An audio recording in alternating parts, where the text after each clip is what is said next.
Proporcionalidade, se confunde às vezes razoabilidade com proporcionalidade, mas na verdade são questões distintas. Esse exemplo que eu dei do capital social, sim, ele poderia ser uma questão de proporcionalidade, mas eu penso que é muito mais razoabilidade. Uma questão de proporcionalidade é você, por exemplo, pensar que você vai fazer uma licitação para poder comprar material de limpeza, e aí você pede 5 atestados de capacidade técnica, certo? De fornecedores distintos, você vai lá, motiva o ato, por que é 5? Porque na outra licitação teve problema de qualificação técnica, está tudo registrado, então por isso que eu estou querendo trazer mais segurança. Só que isso é desproporcional para o objeto. Eu estou pedindo para comprar material de limpeza. Eu não estou comprando medicamento. Eu não estou comprando material médico hospitalar. Eu não vou construir uma ponte que pode cair, colocar vidas em risco. Eu estou comprando material de limpeza. Lógico, ele tem que ter o controle.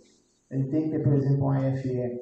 Mas eu não preciso pedir 5 atestados de qualificação técnica. Vai acontecer, vai ter indignação, é restritivo. É restritivo por quê? É desproporcional. Eu não tenho um grau de complexidade nesse objeto que justifique essa proporcionalidade que eu estou exigindo. Segregação de funções, tem um item aqui na frente, eu não vou nem falar dele agora, que eu acho que é uma coisa bem interessante que precisa conversar. Agentes públicos. Eu não sei se tem algum município aqui, eu não me recordo, que na nossa região, como todo, não só os aqui presentes, talvez Viçosa, Miami, que tenha a comissão de contratação atuando em substituição ao agente de contratação. Mas eu vou focar mais aqui no agente de contratação. Tá? Se tiver alguém que quiser falar sobre a questão da comissão, a gente pode falar. Esses requisitos aqui, em nenhum dos municípios aqui presentes, ultrapassa a população de 20 mil habitantes. Então, os requisitos de ser servidor efetivo, formação compatível com qualificação, esses 2 primeiros requisitos, eles são mitigados pela própria lei até ela completar 6 anos de vigência. Então, até 31 de março de 2027, é uma questão de exercício de conveniência e oportunidade do município. Ele exerce e não tem nem que motivar o porquê. Eu sou um município com menos de 20 mil habitantes, eu não preciso ter um agente de contratação efetivo. É lógico que se o agente de contratação puder ser efetivo, melhor. Porque ao longo desses 6 anos ele vai adquirir experiência, entendimento, e isso vai reverter como benefício para o município, para a população. Mas também a gente sabe a dificuldade que é de ter servidor efetivo, de qualificar servidor efetivo, e também até de remuneração do servidor efetivo, tem envolvendo a licitação. Eu digo isso porque a maioria dos municípios que eu conheço, não só os que eu trabalho, a remuneração média de um agente de contratação ela deve chegar no máximo uns R$4.000 para menos. E não é uma referência negativa. Mas um agente comunitário de saúde recebe R$3.036 por aí. E a responsabilidade dele é muito grande, mas nem de longe passa perto de um agente de contratação. Então, isso é um problema também. A gente tem que entender que ele existe e que é uma solução que tem que ser tratada pelo município. Não adianta querer que a pessoa tenha servidor efetivo, tenha formação compatível, qualificação compatível, ela paga para a pessoa R$3.000, até menos. Mesmo o município tendo dificuldade financeira, é uma função que é estratégica. Dentro do município, para mim, tem 4 funções estratégicas: a contabilidade, o controle interno, a licitação e o órgão jurídico do município. Sem isso, a prefeitura não funciona. Sem isso, o prefeito vai ter problema, com 100% de certeza. Qualquer uma dessas áreas aí que falhar, a probabilidade de ele ter problema é muito grande. Então, esses requisitos, eles vêm acompanhados de um aqui: vedação, parentesco com licitantes e vitórias. Isso aqui é um problema. Rio Doce, Sem Peixe, Santo Antônio do Grama, Piedade Ponte Nova, Amparo Serra, Barra Longa, Diogo Vasconcelos, Acaiá, todo mundo é pai de todo mundo. Estou citando só alguns exemplos. E aqui nós estamos falando de licitante habitual, quer dizer, o cara que vende pão, o outro que vende combustível, o outro que vende material de limpeza, o que arruma o pneu dos carros da prefeitura, que normalmente é um ou dois borracheiros, né? São licitantes habituais do município. Aí a lei vem e fala assim, olha, aqui eu tenho impedimento, não é do licitante, é do agente de contratação. Então, se o agente de contratação tem parentesco com essa turma que fornece a prefeitura, ele não pode ser agente de contratação. Aí é o impedimento do agente público. Ele não pode ter parentes até terceiro grau de fornecedores habituais da prefeitura. Isso no município pequeno é praticamente impossível. Então, aí começa a questão da legalidade da regulamentação e da individualidade da situação fática de cada município. Eu tenho no município um único posto de gasolina. Rio Doce desse jeito, Piedade continuava desse jeito. Barra Longa não. Barra Longa tem mais de um. Inclusive Barra Longa, um dos postos de gasolina até do prefeito. A Piedade, Rio Doce, São Pedro dos Ferros tem mais de um, né? Tem dois. Então, vou pegar esses dois, Piedade Ponte Nova e Rio Doce. Um posto de combustível. No passado recente, até consulta respondida do Tribunal de Contas do município de Santa Cruz do Calvário. No passado recente, o Tribunal de Contas avaliou a possibilidade do proprietário do posto de combustíveis, que é prefeito, fornecer para a prefeitura. Porque nós temos uma série de outras questões. Eu não posso transportar combustível. No máximo, eu posso transportar o diesel. Na gasolina, nem pensar. Se é mais risco ou menos risco, eu não entendo. Mas tem uma norma que nem é da Agência Nacional de Petróleo, é do antigo DNC, que é o Departamento Nacional de Combustível, que proíbe isso. Você transporta diesel, mas não transporta gasolina. Aí eu vou pegar o carro e vou sair de Rio Doce, eu vou sair de Piedade, vou andar aí pelo menos uns 20 quilômetros. Piedade até mais perto. Mas no caso de Rio Doce, eu vou ter que ir ou Doce Velho ou Ponte Nova abastecer o carro feito.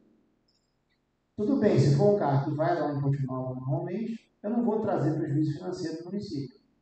Mas imagina, por exemplo, um carro que só roda dentro do município, atendendo, por exemplo, PSF. Ele não vai rodar, ele não vai sair de Piedade ou de Rio Doce.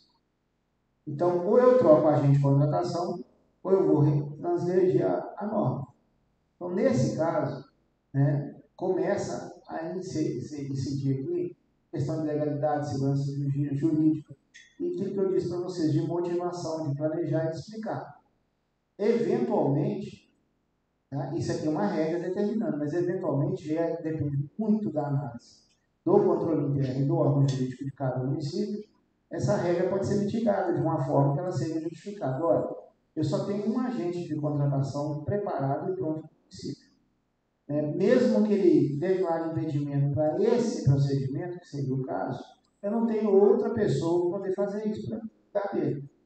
Então, eu vou ter que, nesse caso, deixar ele fazer o processo, mas aí eu vou aumentar o controle. Eu vou pedir o controle interno para acompanhar isso mais de perto e isso vai ficar tudo registrado no processo. Então, é o que eu disse. Aqui são princípios no artigo 5º que eles vão ser tratados ao longo de toda a lei.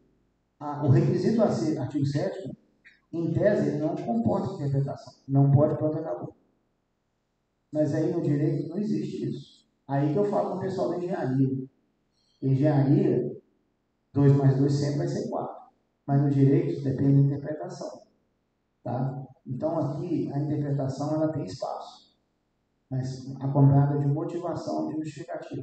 Eu estou dando esse exemplo só para poder ilustrar o que na verdade pode acontecer com qualquer questão dentro do processo de licitação.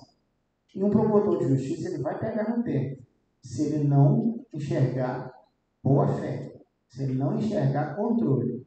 Então por isso que tem que ser uma coisa feita com cuidado, um exemplo que eu estou dando, tá? Porque você tem que entender que um terceiro que não conhece a estrutura da prefeitura, que não conhece a realidade do município, que muitas vezes pode até ser um promotor cooperador lá do Triângulo Mineiro, e vive uma realidade completamente diferente, né? Aquilo ali é a riqueza da riqueza da riqueza da riqueza de Minas Gerais.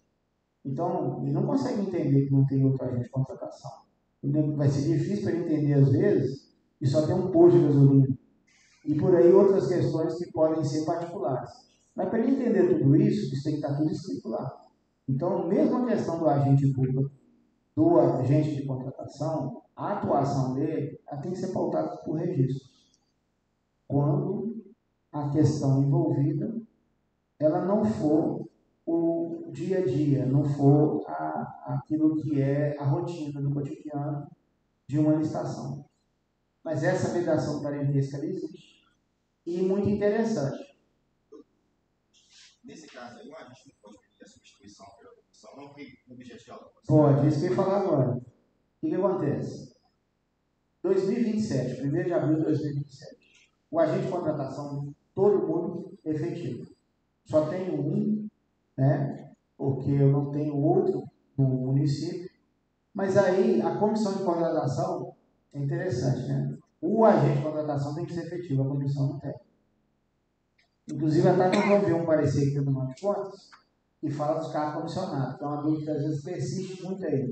Mas comissionado pode participar de processo de licitação sendo membro da equipe de apoio, às vezes até o agente de contratação, segundo o Tribunal de Contas, pode.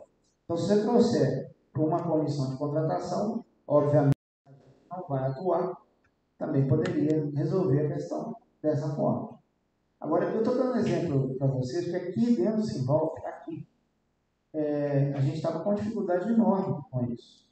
Nós temos 2 agentes de contratação, todas as 2 são efetivas, concursadas aqui no Sinvolp, só que uma está grávida. E assim, está na briga de ganhar menino. Não sei se ela está aqui, a Nara. Foi o médico, pois é. A previsão do filho dela nascer é de 17 a 18 de abril. Dia 12 de abril.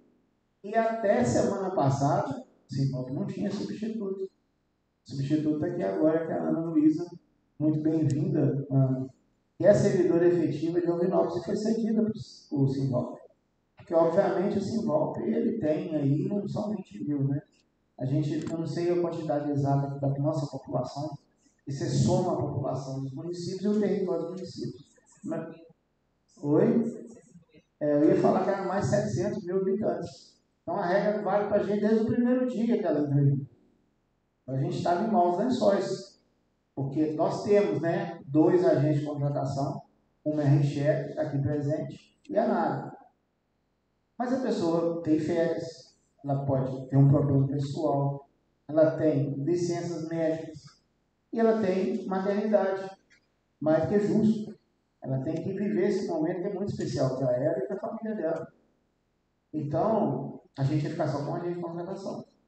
Isso é complexo. Mesmo para o Sinvolp, que tem muitos, mas muitos meios de atender as normas legais. E tem muitas formas de buscar soluções para isso. A gente estava com essa dificuldade. A gente não tinha substituto. Agora imagine isso num município pequeno. Rio Doce, sem peixe. Quer dizer, na verdade, eu acho que não precisa nem falar município pequeno, tem que falar qual é o grande da nossa região aqui. Né? Que a maioria é de 20 mil habitantes para baixo. Então, só para encerrar essa questão da agente de contratação, outra questão que tem muito questionamento é com relação ao que o agente de contratação faz ou deixa de fazer. Né? Até onde que vai o trabalho dele, a questão de segregação de função dele com outras áreas da licitação. Eu vou preferir deixar falar sobre isso tudo junto com a questão da segregação. O artigo 8º, ele trata, né, o artigo 7º é específico da agente de contratação, o artigo 8º da agente de contratação, da equipe de apoio, da comissão de contratação, gestor de contratos e fiscais. E faz uma revisão, não de que seja obrigatória, mas recomenda que todas as questões aplicadas ao agente de contratação também sejam aplicadas aos demais, exceto a comissão de contratação, que realmente, como é que é o seu nome? Daniel. O Daniel lembrou muito bem aqui a questão da comissão de contratação, exatamente o contrário. A lei não determina a necessidade do efetivo para poder conduzir. Passando adiante aí,